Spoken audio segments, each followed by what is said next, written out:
Bismillahirrahmanirrahim. Assalamualaikum warahmatullahi wabarakatuh.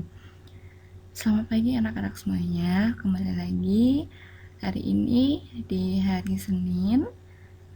Bertemu lagi dengan Bu Lilis hari ini di tema 2. Kita lanjutkan di pertemuan sebelumnya ya.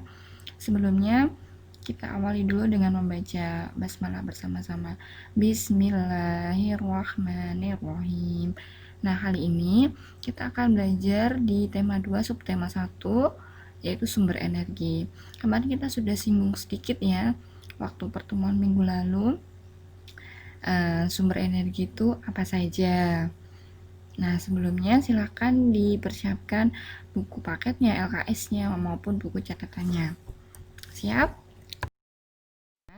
Yaitu kita belajar dulu macam-macam sumber energi. Ada 4. Ada matahari, ada air, ada minyak bumi, ada listrik. Matahari yang pertama. Fungsi matahari atau kegunaan matahari ini jelas ya. Matahari adalah sumber energi terbesar di bumi. Sumber energi terbesar di bumi. Manfaatnya yang pertama adalah sumber penerangan alami, itu jelas. Yang kedua adalah fotosintesis. Fotosintesis ini adalah proses biokimia pembentukan karbohidrat dari bahan anorganik yang dilakukan tumbuhan yang mengandung hijau daun atau klorofil. Nah, dari fotosintesis inilah pohon itu menghasilkan oksigen. Nah, dari bantuan cahaya matahari. Nah, di sini sangat penting sekali kegunaan matahari untuk tumbuhan. Terus ada manfaatnya untuk manusia, hewan, dan sebagainya. Lalu untuk manusia apa sih manfaatnya? Menjemur pakaian, menjemur hasil pertanian, vitamin D, PLTS, pembangkit listrik tenaga surya juga bisa. Yang kedua itu air. Jelas di sini air digunakan untuk apa? Minum, mencuci, memasak, mandi, bisa digunakan untuk PLTA, pembangkit listrik tenaga air. Yang ketiga yaitu minyak bumi. Minyak bumi berasal dari kerak bumi. Biasanya warnanya ini gelap dan mudah terbakar. Apa saja sih minyak bumi itu? Jenisnya ada bensin, ada minyak tanah, dan lain sebagainya. Terus manfaatnya buat apa? Nah, di sini minyak bumi digunakan untuk transportasi, bensin, solar, dan sebagainya. Kebutuhan rumah tangga, kalau dulu zamannya nenek kita itu masih pakai minyak tanah. Nah, itu sangat bermanfaat sekali. Terus industri biasanya digunakan di pabrik-pabrik gitu ya. Yang keempat itu listrik. Nah, listrik itu jelas sangat kita butuhkan dalam kehidupan sehari-hari. Yang pertama, penggunaannya untuk menyalakan lampu. Coba bayangkan kalau kita tidak ada listrik, pasti gelap sekali ya.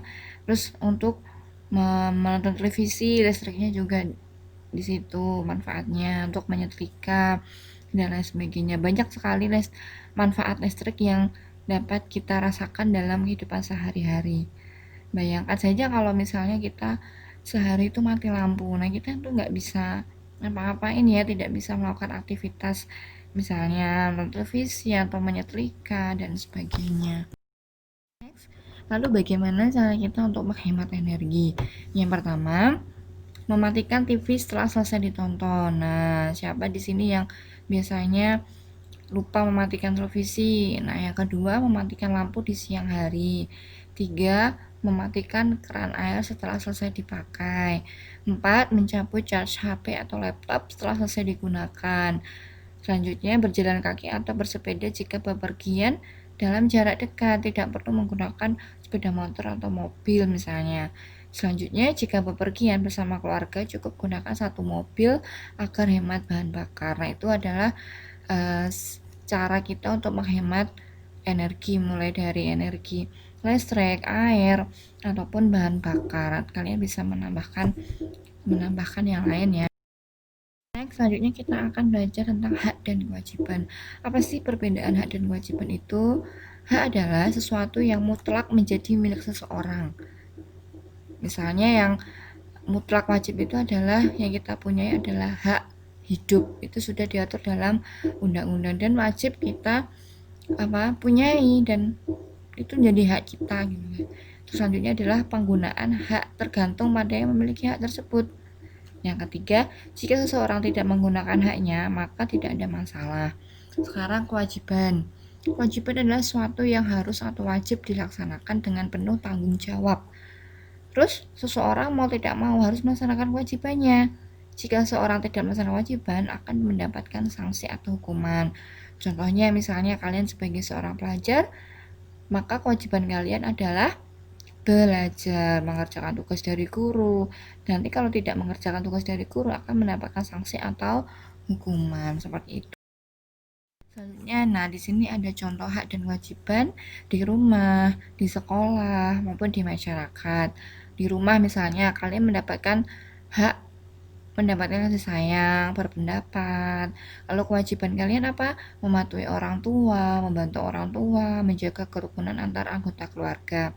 Yang kedua itu di sekolah. Haknya kita itu apa sih? Mendapatkan pengajaran dari bu guru, bapak guru, mendapatkan pendidikan, mendapatkan pelayanan. Lalu kewajibannya belajar, mengerjakan tugas dari guru, dan mematuhi tata tertib sekolah. Terus yang ketiga itu adalah hak dan kewajiban di masyarakat. Hak kita apa sih? Mendapatkan perlakuan yang baik dari tetangga, hidup tenang dan damai.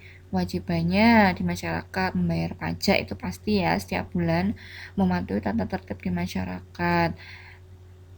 Terus membantu tetangga yang terkena musibah. Lalu selanjutnya kita belajar tentang sumber daya alam atau biasa kita singkat SDA.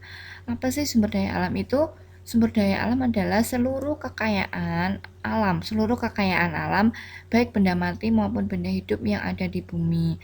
Lalu sumber daya alam itu dibagi menjadi dua, sumber daya alam yang dapat diperbaharui dan sumber daya alam yang tidak dapat diperbaharui.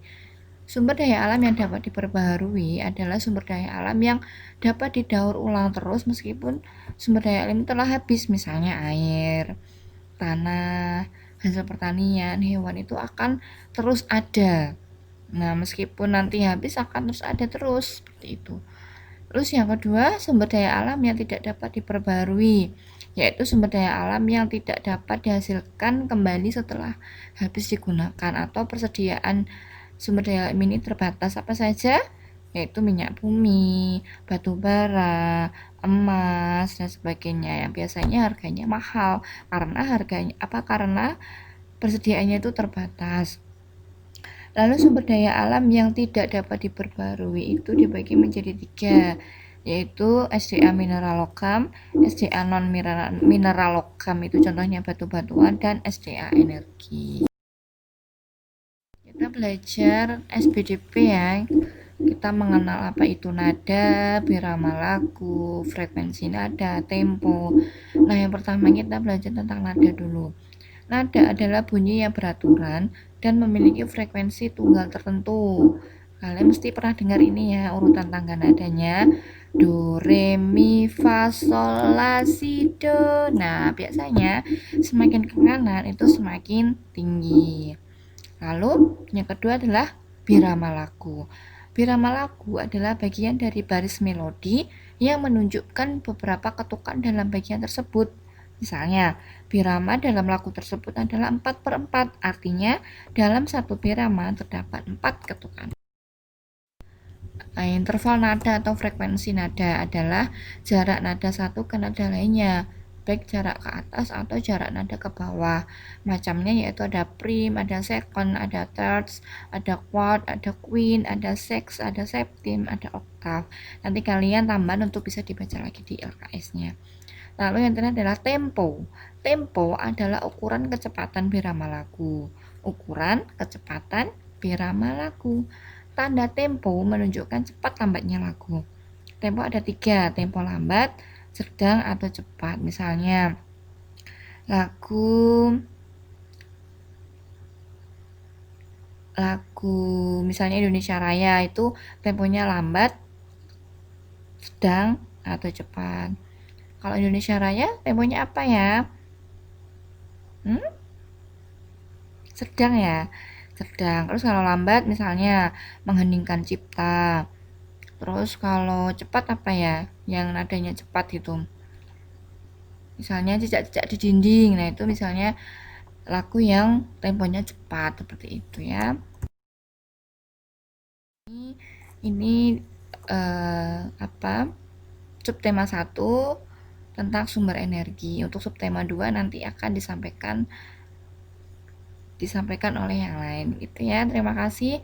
Sebelum Berlis akhiri, mari kita ucapkan alhamdulillah bersama. Alhamdulillahirabbil alamin. Berlis akhiri, wassalamualaikum warahmatullahi wabarakatuh.